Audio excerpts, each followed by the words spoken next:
பிரகதீஸ்வர மகாத்மியம் 18ஆம் அத்தியாயம்.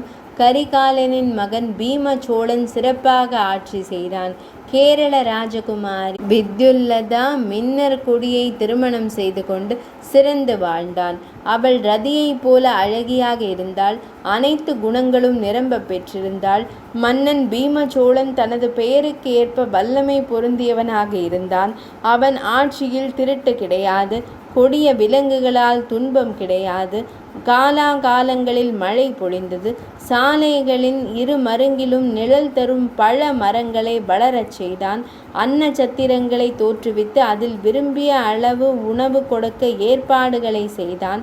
சாலைகளில் பல தங்கும் விடுதிகளை கட்டுவித்தான். பல மருத்துவ சாலைகளை தோற்றுவித்தான். வண்டிகளில் உணவை ஏற்றி பற்பல கிராமங்களுக்கு சென்று வழங்கினான். தங்களது மதத்திற்குரிய அணிகளை, அதாவது விபூதி, திருமண் ஆகியவை நெற்றியில் அணிந்து கொள்ள தூண்டினான். இவன் எப்பொழுதும் நெற்றியில் விபூதி துலங்க, கழுத்தில் ருத்ராட்சம் இலங்க காண பெற்றான். திருவண்ணாமலையில் கோபுரங்களையும் மண்டபங்களையும் கட்டுவித்தான். காவிரியின் வடகரையில் பீமேஸ்வரர் ஆலயத்தை கட்டுவித்தான்.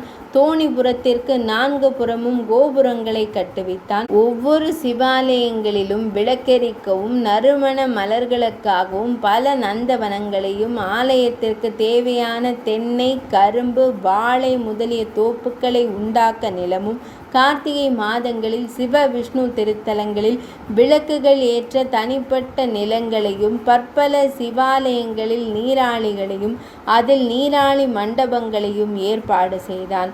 பெரும் விழாக்களுக்கு தேவையான பல ஏற்பாடுகளை செய்தான்.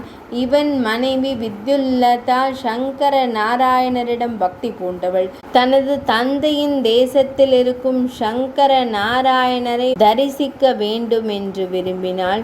இதனை தனது கணவர் பீமசோழனிடம் விண்ணப்பம் செய்ய எண்ணினாள். ஆனால் அவளது கனவில் சங்கர நாராயணர் தோன்றி, அம்மையே, உனது விருப்பத்தை நான் அறிவேன். நான் உனக்கு இந்த லிங்க வடிவத்தில் காட்சி தருகிறேன். நீ பெருவுடையார் ஆலயத்திற்கு வடக்கு திசையிலும், கொங்கணேஸ்வரர் ஆலயத்திற்கு தெற்கிலும் எனக்கு ஒரு ஆலயம் எடுப்பாயாக. லிங்க வடிவில் காணப்படும் என்னை அந்த ஆலயத்தில் பிரதிஷ்டை செய்து நியமத்துடன் காண்பாயாக. உனது வயிற்றில் ஒரு ஆண் குழந்தை பிறக்கும். ராஜேந்திர சோழன் என்ற பெயருடனும் புகழுடனும் அவன் விளங்குவான் என்று கனவில் தோன்றிய சிவபெருமான் கூறி மறைந்தருளினார். காலையில் விழித்தெழுந்தவுடன் லிங்க திருமேனியை கண்ட அரசியாரும் அரசனும் மகிழ்ந்தனர். கோபுரம் ஆகியவற்றுடன் ஆலயம் கட்டப்பெற்று குடமுழுக்கும் சிறப்பாக நடந்தது. அரசி வித்யுல்லதா தோத்தரித்து வணங்கினாள். இதனால் மகிழ்ந்த சிவபெருமான், எனக்கு அருகில் உள்ள கிணறு குப்த கங்கை என்று அழைக்கப்படுகிறது. அது பாவங்களை போக்க வல்லது. எவன் விசாக நட்சத்திர நாளில் இந்த கிணற்று நீரில் ஸ்நானம் செய்கிறானோ அவனது வம்சம் விளங்கும். கார்த்திகை மாதம் சோமவாரத்தில், அதாவது திங்கள் கிழமை தினத்தில் இந்த கிணற்றில் நீராடி 16 வித உபச்சாரங்களுடன் என்னை நீங்கள் இருவரும் வணங்குவீர்களாக. ராஜேந்திர சோழன் என்ற பெயரில் உங்கள் மகன் விளங்குவான். இறைவன் மொழிந்த வண்ணம் ஈசனாரை பூஜித்தனர். மகன் பிறந்தான். ராஜேந்திரன் என்று திருநாமமிட்டனர். சர்வ லட்சணங்களுடன் மன்மதனை போன்று அழகாக இருந்தான். அனைத்து கலைகளையும் கற்றான். வாலிப பருவம் வந்தது. இவனுக்கு கமலினி என்ற பெயருடைய குலசேகர பாண்டியனின் மகளை திருமணம் செய்து வைத்தான்.